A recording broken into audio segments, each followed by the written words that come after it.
Welcome back to Cooking with Kayla D. I'm Kayla, and this is my husband, Randy. My disclaimer. If you haven't done so, please like, subscribe, and hit that notification bell for all the up-to-date episodes. This week, we're honoring our friend, Diane. Happy birthday, Diane! We love you. She celebrated her birthday this past Saturday, November the 5th. She is one of our dearest friends and sisters in the faith. And if you stay till the end, you'll get a sweet surprise from her beautiful voice. Today we're going to be making Panda chicken green bean stir fry. Also, I'll have some keto options available to swap out some ingredients if you're keto or low carb.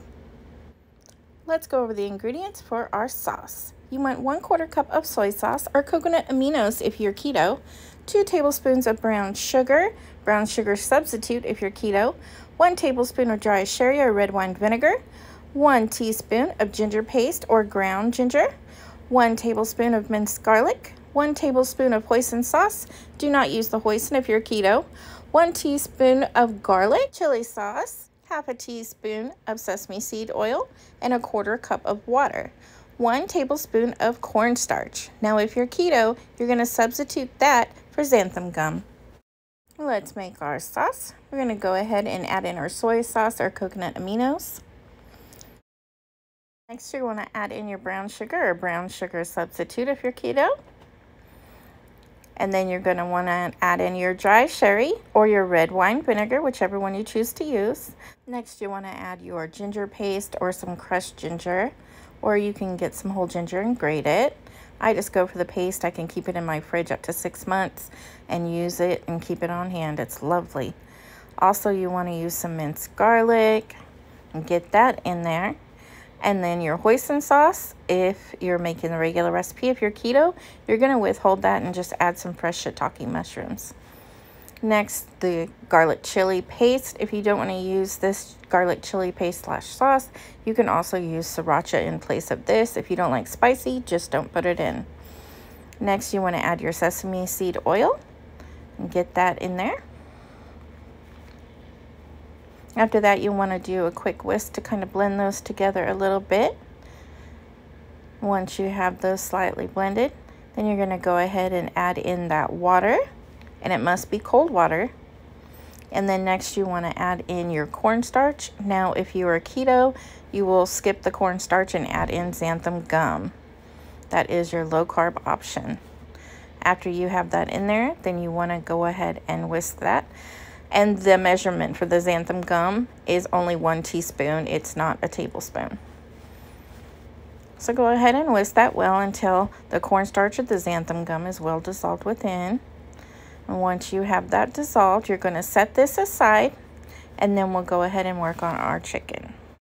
The ingredients for our chicken recipe is 1 to 2 pounds of boneless, skinless chicken of your choice, 1 teaspoon of salt, 1 teaspoon of pepper, 2 tablespoons of olive oil, and you'll want 1 to 2 cups of fresh green beans, cut and clean.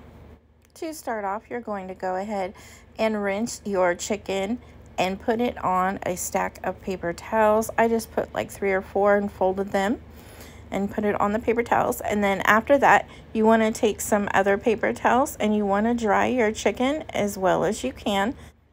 We only have the 2 of us here, so as you can see, we only use 2 boneless, skinless chicken thighs.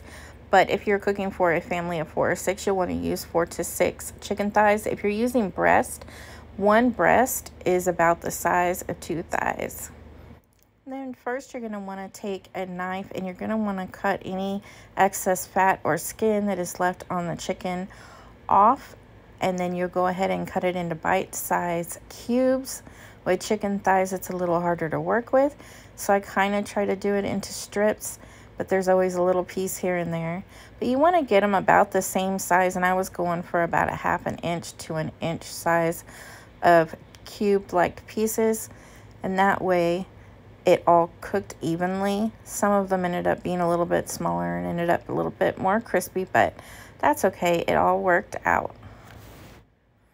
I just put my fat onto a paper towel to the side, and then I can just roll that up and throw that away. Make sure to wash your hands really good when working with chicken. You don't want to have any kind of cross-contamination. Make sure to clean your surfaces and your instruments very well. Now that our chicken is cut up, you want to go ahead and put it into a bowl. And now we're going to go ahead and add half a teaspoon of salt and a half a teaspoon of pepper. If you're using regular soy sauce, I would say just use 1 small pinch of salt. Do not use the full amount because soy sauce is very salty. If you're using coconut aminos, then of course you don't have to. Then you're going to go ahead and massage your salt and pepper into your chicken really well until it's evenly dispersed throughout your chicken pieces. Then you're going to go ahead and wash your hands well, and then get some olive oil into a skillet on medium to medium high heat or into your wok. Once your skillet and your oil are super hot, you're going to go ahead and add your chicken straight away in there. I'm only using a tablespoon of olive oil right at this time, so that's all you will need is 1 tablespoon of oil. So you want to get that cooking. Once you have it spread out evenly, you're going to let it cook for a minute to a minute and a half on that side. And once it's cooked to about a minute and a half, then you're going to go ahead, you'll see the edges start to turn color. Now you're going to go ahead and flip over your chicken and start cooking on the other side.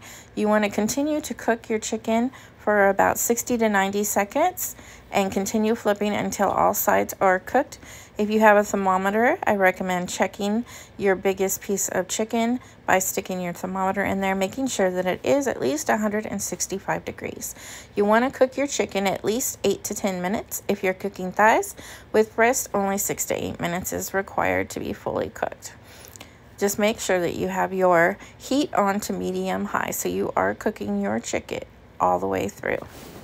Once your chicken is done, you go ahead and pull it out of the pan and remove it and put it to the side. Next, you're going to take that same pan with the oil and the chicken that's already in it and just add another tablespoon of cooking oil to that. Once you have your tablespoon of oil in there, you're going to toss in your green beans. Make sure they're clean, the ends are chopped off, and they're a good size. After you have your green beans inside the skillet, you'll want to sprinkle in the rest of that salt and pepper, about a half a teaspoon each. Let them cook for about 30 to 90 seconds on one side, then go ahead and stir them. And then you'll see them start to blister. You'll want to let them sit another 30 to 60 seconds and flip them again.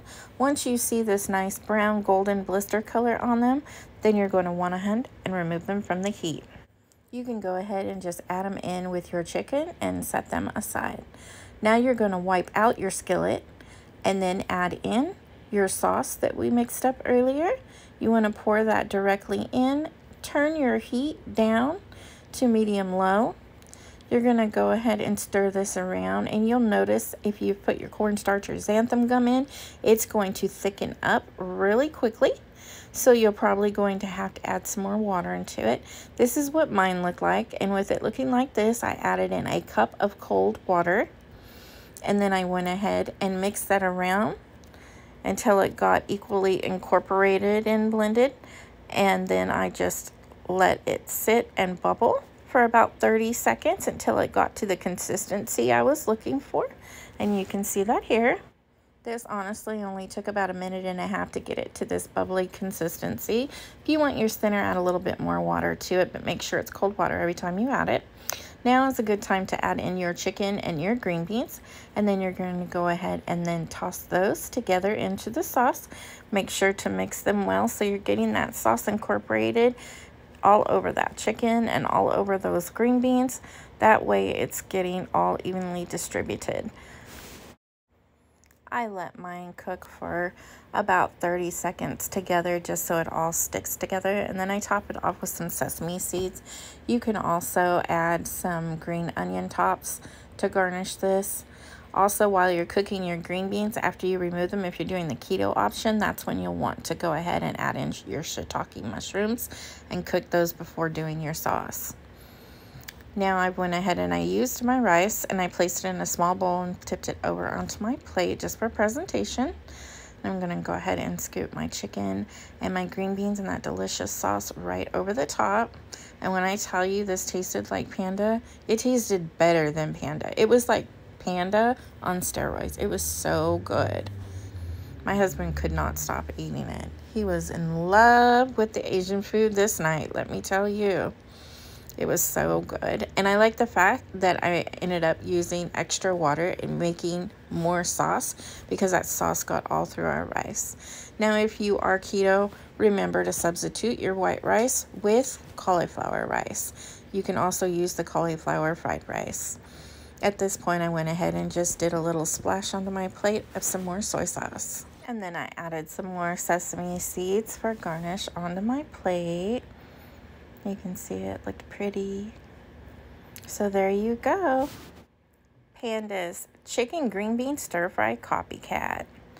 And now here is a special treat from our good friend and sister, Mrs. Diana Corral.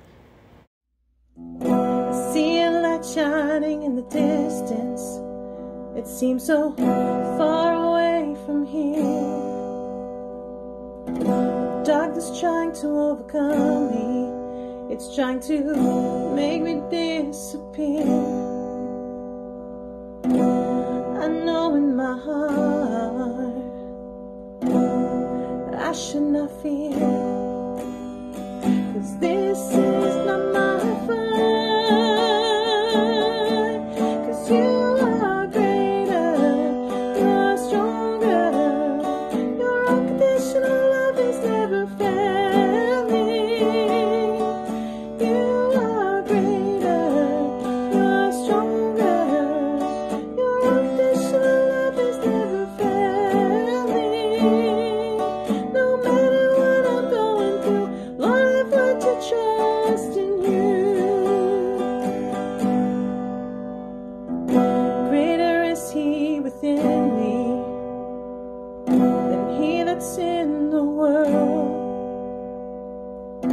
Greater is His mercy, greater is His love. No other one would ever take my place but you, Jesus.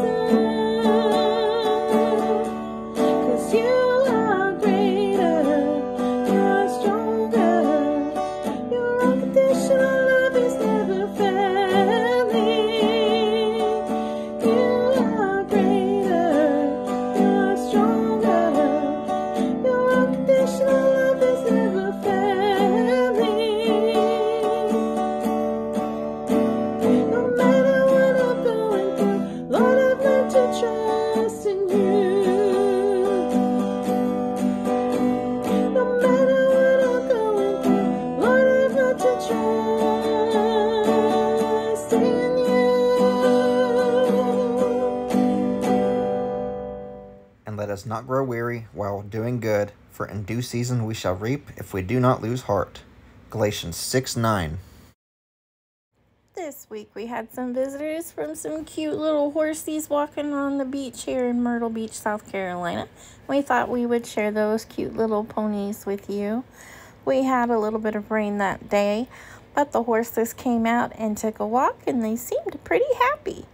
The view was very nice and the weather cleared up. It was just a wonderful, nice autumn day. Thank you for joining us again here on Cooking with Kayla D.